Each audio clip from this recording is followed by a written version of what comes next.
Well, hello and good day, people of the internet. My name is Cubie, and today we're going to be taking a look at a very interesting keyboard.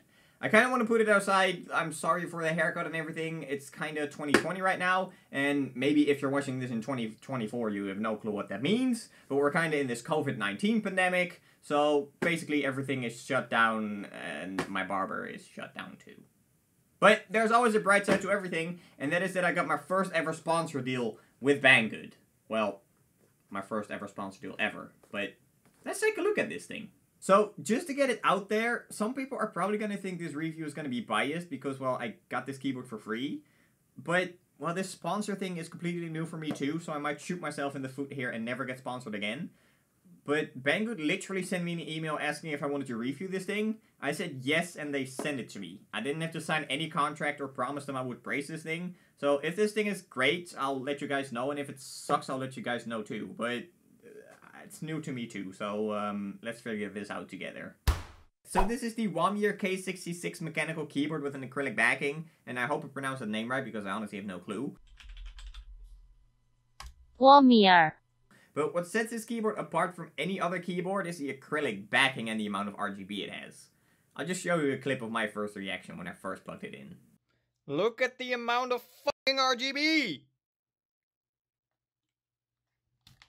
Wow! So for this review, I'm going to do the exact same thing like I did for the Me Too keyboard I covered a while back. I'm going to replace my Logitech G910 with this keyboard for exactly 1 week, which after I will start recording again and tell you what I hate and like about this keyboard.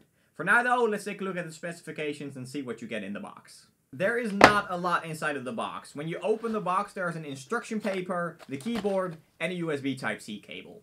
The keyboard weighs in at 580 grams, is 320 millimeters wide, 110 millimeters long, and 30 millimeters high. It does not feel light at all, and the rubber feet on the bottom make sure it won't slide all over your desk.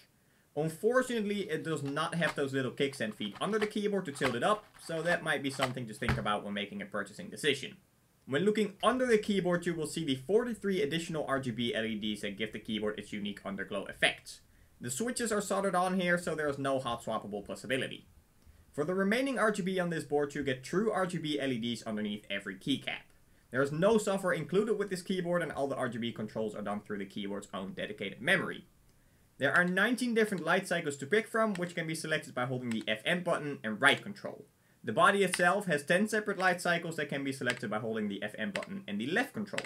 There is also the option to adjust the brightness and turn the lights off, which kinda defeats the purpose of this board, but I digress. There are no media keys like fast forward, pause, and stop, but you can adjust the volume of your computer with the left and right arrows. The variant I got came with gator and brown switches, but the board can also be bought with red, blacks, and blues. The keyboard does host complete Anki rollover, so when you smash your keyboard in rage, you can still show your teammates what art you just created.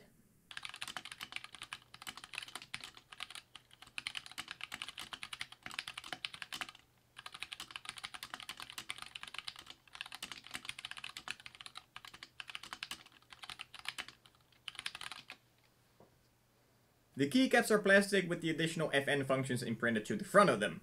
To top it all off, at the back of the keyboard you will find the USB Type-C port to connect the keyboard to your PC. Alright, so it has been a week, and actually slightly over a week, because the weather was incredibly nice and I may have bought a motorcycle, but I think I have had enough experience with this keyboard to make my conclusion. Which is, it's a very good mechanical keyboard with a lot of RGB. I won't be switching to it, however, but I don't think I'll leave this one collecting dust either. It is a wonderful keyboard to write on, especially because it has the brown switches, but it might even outperform my G910 when it comes to writing experience.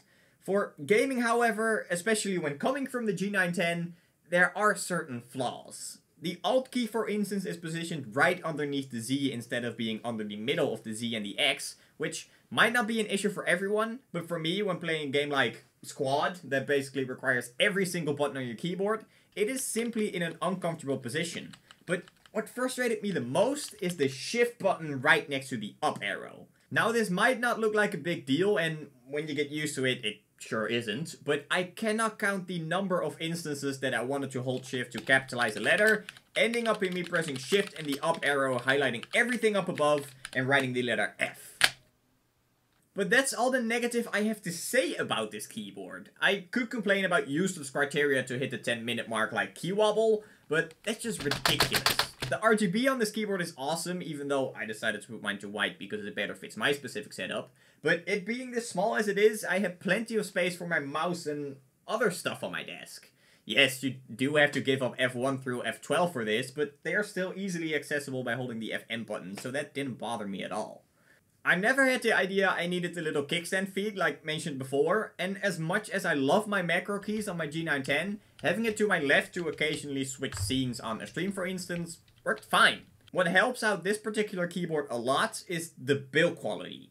Unlike the Me Too keyboard, this one doesn't feel cheap at all. It has a nice weight to it and it is not nearly as loud as the Me Too, which is interesting because that one hosted the red switches. The only issue I faced when it comes to quality is the keycaps are a little vulnerable to dirt and grease. The white matte finish shows either degradation or filth on the corners of some of the keycaps after a week, so I am not sure how that will develop over years of use. That all being said, I am really happy with this keyboard. Recently I have been enjoying a lot of F1 2019 and this keyboard will be the perfect secondary keyboard to plug in when I transfer my desk into a racing simulator. And that's that. I don't know what else there is to say about this keyboard. It's pretty nice, and if you want it, there's a link in the description. So this is completely after the fact, but apparently you can get 10% off with the coupon in the description. Just add the item to your cart, enter the coupon code, and you should be good to go. Just so you know. And of course, I want to thank Banggood for giving me the opportunity to review this thing. I hope I gave you a clear insight into this keyboard, and if you like this video, then please do not forget to hit the like button. If you want to see more, make sure you subscribe. But my name is Cubie whatever, and I hope to see all of y'all in the next one. Bye.